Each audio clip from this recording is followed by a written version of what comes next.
मित्रों नमस्कार।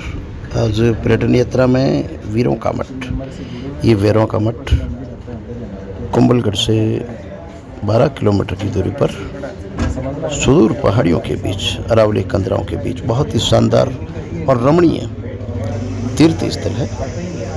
यहाँ बनास का उद्गम स्थल माना जाता है। महाभारत कालीन इस स्थान पर कहा जाता है कि यहाँ पांडव अज्ञातवास के दौरान पांडवों ने यहाँ पर कुछ समय बिताया था। आइए इसको विस्तार से देखते हैं। यहाँ शंकर भगवान का साक्षात शंकर भगवान विराजते हैं। इसके अतिरिक्त यहाँ पंचमुखी बालाजी, माता सबरी का मंदिर भी यहाँ पर दर्शनीय है। यहाँ एक अखंड धुना है जो 24 घंटे लगातार अनवरत सदियों से चला आ रहा है। बहुत ही, और ये शंकर भगवान के दर्शन, गर्भगृह से शंकर भगवान के दर्शन, वैरों के मठ। हालांकि इसे वैरों का मठ कहा जाता है, जो अपभ्रंश में हुआ है और पूर्व में ये वीरों का मठ के नाम से था। कालांतर में इसे अपभ्रंश के चलते इसे वैरों का मठ कहा जाने लगा।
यह है वैरों का मठ, जो कुंभलगढ़ के पास वीरों का मठ, इसका नाम वीरों का मठ है और अपभ्रंश में इसको वैरों का मठ के रूप में जाना जाता है कि ये वीरों का मठ है।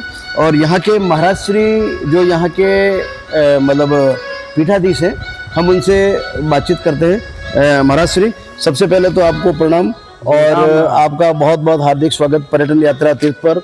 हमारे जितने भी साथी आए हुए हैं इस मंदिर की महत्ता के बारे में जानना चाहते हैं, और सबसे पहले तो आपका शुभ परिचय एक बार। हाँ, हमारा नाम नवीन पुरी है। देखो, ये वीरों का मठ है, भैरव का मठ नहीं है, वीरों का मठ है।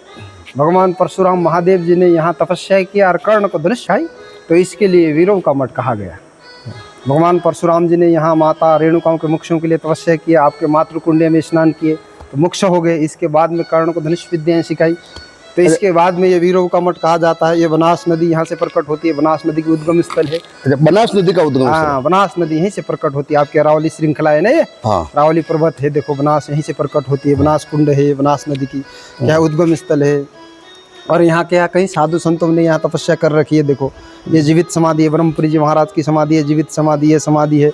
अंदर अखंड प्राचीन धुना है, प्राचीन धुना है, अखंड धुना, ये कई सालों से चली आ रही है।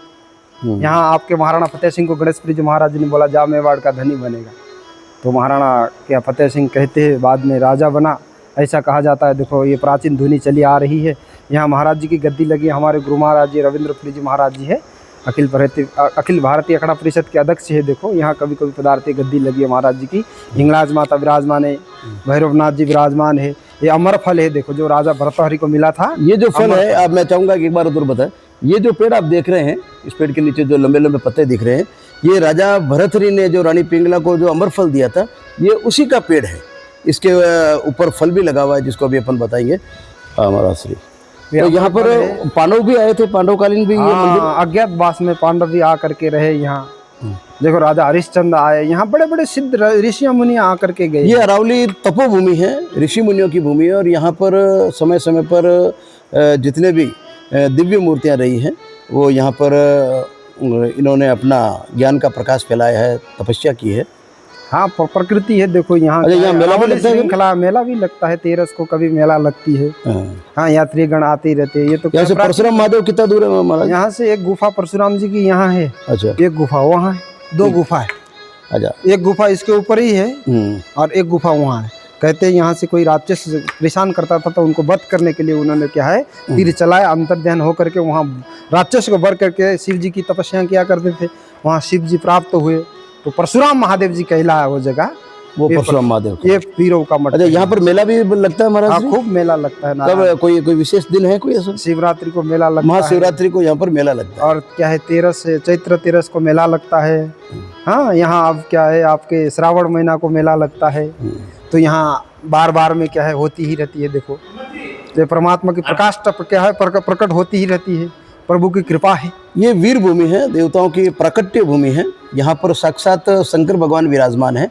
तो जब भी आप साथियों कुंभलगढ़ क्षेत्र में आए, परशुराम महादेव क्षेत्र में आए, तो ये वीरों का मठ, यहाँ पर आप जरूर पधारें। आपको आकर यहाँ पर असीम शांति मिलेगी और बहुत ही चमत्कारिक और भव्य मंदिर है।